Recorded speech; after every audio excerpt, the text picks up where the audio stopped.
Yeah, with that's right. 2 footballs.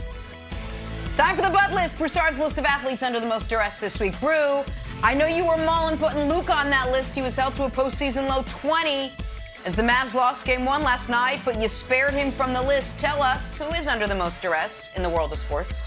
Yeah, Luka's under enough duress during the games, Jen. I'm going to give him a break from the list. But let's start with Kevin Durant. I know Durant's not even playing, but Shaq put it out there. All right, Shaq goes ahead and puts a tweet on his Instagram story that somebody else tweeted, and it said Kevin Durant's accomplishments since he left Steph. 1 blank, 2 blank, 3 blank, the end. What a diss. And I don't agree with that with Shaq. I think Durant's played well, and he's had some things that aren't his fault. Harden, Kyrie, and all that go wrong. However, Shaq is addressing, guys, what is really the elephant in the room when you talk about KD. We know that many superstars and just people in general, they have a mental asterisk by his 2 rings. Heck, Clyde Frazier said there's a literal asterisk by his 2 rings, all right? And if the Golden State goes on to win this championship, or even get to the finals, but certainly win the championship, without KD, basically Jordan Poole replacing Kevin Durant, and you win the championship, that is just going to make that sentiment even stronger until Kevin Durant can win a ring in Brooklyn, if he even can. And so he's under a lot of pressure, even though he's sitting home watching the games like us. All right, at number 4, Draymond Green. Now, I know Draymond is not the primary defender on Luka. Last night, he only guarded him on 2 shots. Luka was 0 for 2 against Draymond. However, Draymond Green is the key. He is the linchpin to that defense. And Draymond has said this, guys, in the past, that he thinks he is the best defender ever to play in the NBA. Best defender to pick up a basketball. All right? And so if you're saying that, and you are the key to your team's defense, if Luka lights you up and wins the series, it's going to reflect more on Draymond than Andrew Wiggins, who is the primary defender, and any other defender on the Warriors. So Luka can get his and light him up, but if he wins, that's the key. If he wins the series and does it, that's going to reflect poorly on Draymond. All right, number 3, Jenna, you've been teasing it, Chet Holmgren. And I like Chet. I do. But I didn't like this. Best player in the NBA, in your opinion? Myself in 2 months. Let's go. Oh, my God. Let's go. No, let's not go wild. To me, that came off as arrogance and disrespect, more so than self-assuredness and confidence. I mean, show the guys in the NBA, the Ja Morants, the Lukas, the Giannis's, show them some respect. You can be confident, but my goodness, this reminds me, sadly, of one Adam Morrison, also a Gonzaga player in the past, who was a 3rd pick. Michael Jordan took him.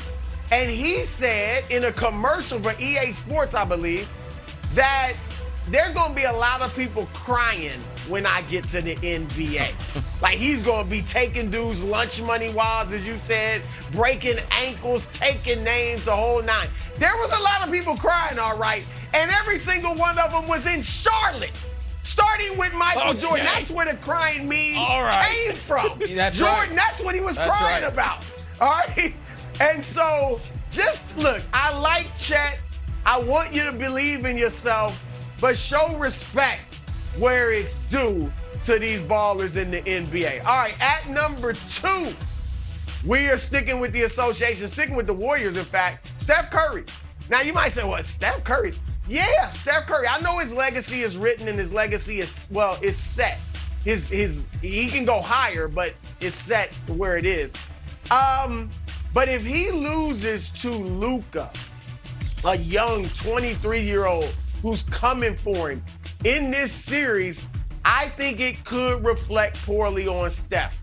All right? And some people still try to take it away from him that he won his last 2 rings with Durant, and Durant was the best player on the team that Steph doesn't have a Finals MVP. This is his chance to get that elusive Finals MVP.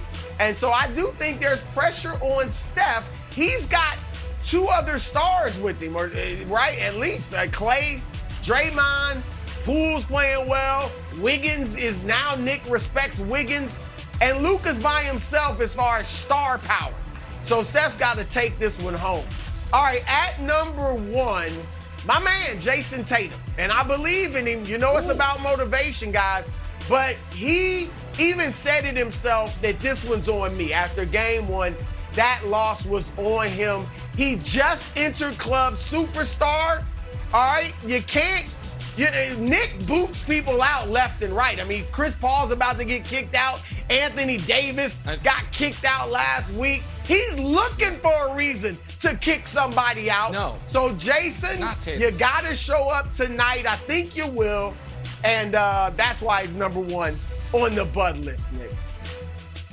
All right, don't defame club superstars' admissions or denial policy. We don't let people in and immediately kick them out. That would show an error on our behalf on who we let in. So read the bylaws. You're so familiar with the first things first bylaws. Maybe brush up on the club superstar bylaws, my friend, before you defame the club just because you're mad you didn't make the board of directors. I'm going to add Nick Saban. Nick Saban, zip it, pal. Quit your whining. Give me a break. Nick Saban yesterday talked about Texas A&M bought all their players, threw shots at Deion Sanders in Jackson State. Let me tell you what's actually happening. So Nick says Alabama since 2011, 12 recruiting classes. 9, according to 24/7 Sports, have been number 1. 2 were number 2, and 1 was all the way down at number 5. So why is Nick Saban worried about the NIL rules? Well, because it'll hurt Alabama's recruiting? Yeah, maybe a little bit. This whole idea of, oh my God, all the best players are going to go to one school now because of the money. Well, that's how it's always been. But the real reason these coaches are so concerned about the NIL rules, and so many of them are chirping about it, is because they understand what so much of the media has failed to recognize. There is only so much money in this pot for college football. And now that some of it is going to players, eventually that is going to affect coaches' salary. If a program has previously $50 million from the institution and the boosters, and they're going to use that to build the facilities and to pay the coach. But now it's build the facilities, pay the coach, and some of that booster money is going to the players. That's going to eventually be money out of the coach's pockets. So this idea that they're worried about the bastardization of amateur athletics or an unfair playing ground, stop it. The Ohio State, Georgia, Alabama have gotten the best recruiting classes every year pre-NIL. If anything, it'll cause more parity. This is what it always is about, who's getting the money. And Saban and his ilk are concerned that some of that money might go to the proletariat players rather than the bourgeoisie coaches. So enough. I don't want to hear it. I'm sounding a little old school radio guy. Zip it, be quiet, shut your mouth, Saban. But that's how I feel. Enough of the whining about the players getting paid. Saban's on the Bud list. Wow. Okay. You know what? I'm going to respectfully disagree with that take. Even though the Bud list is an inspiration, not an indictment. I think Saban was upset that Texas A&M got a bunch of NIL deals, and they got the number 1 recruiting class, and Alabama was number 2. But I also think Nick Saban is like it's like those Airbnb cabins that you see that are like next to a beautiful stream. I think Nick Saban can take down a glass full, an empty glass, and just go down into the well and be like, more delicious booster money, glug, glug, glug, I'm all good. So I don't think he's worried about that at all. I'll tell you who should be worried, however. Oh, the Utah Jazz. Oh, Jenna Earmuffs. Danny Ainge. I don't quite know your role there, to be honest with you, but you should be worried. You know why? After another unceremonious playoff exit, there is grumblings that maybe Donovan Mitchell is not only unhappy with Rudy Gobert, maybe he's unhappy with the entire Utah organization. Maybe he wants to come home. And if I was the Utah Jazz on social media every morning, logging in and seeing, oh no, what's the latest Donovan loves New York meme, video, or picture we have to deal with? First, it was Donovan going to the Rangers game. What's the MSG atmosphere like? Oh, guess what? It's wonderful. This is from Donovan's Instagram. And then last night, his father, of course, works with the Mets. He went to the Mets games, loves the Mets, talking to Lindor, hanging out. So, Broussard, at this point, I don't even think I should be worried about it. It doesn't even feel like that big of a prediction that Donovan's headed here. He's literally at MSG. He's going to Mets games. I just think make the call, Danny, or call Leon Rose, who, by the way, was Donovan's former agent. Let's get it done. Let's get those Mitchell